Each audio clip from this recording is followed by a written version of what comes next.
you can track each month, were we above, were we below, which should give you a pretty scheduled projection for your cash flow.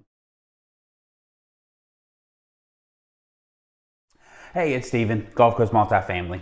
Wanting to talk about break-even occupancy. So I posted that definition the other day to share what it is, and it's what occupancy the property has to be at in order to cover all its bills and begin to be profitable.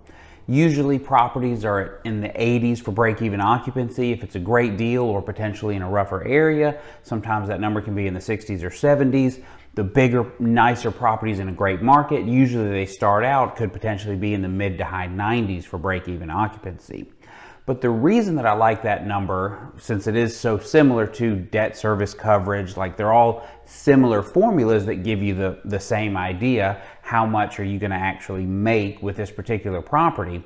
But the good thing about break-even occupancy that I like is it's easier to track month to month. So if you know that your break-even occupancy is 80%, you can track each month, were we above, were we below, which should give you a pretty scheduled projection for your cash flow.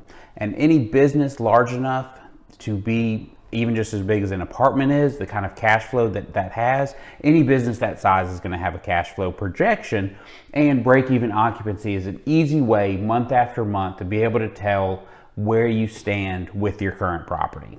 Hope you got something out of this video. As always, if you want to talk about multifamily on the Gulf Coast or anywhere else, please give me a call. Hope you have a great rest of your day, and talk soon.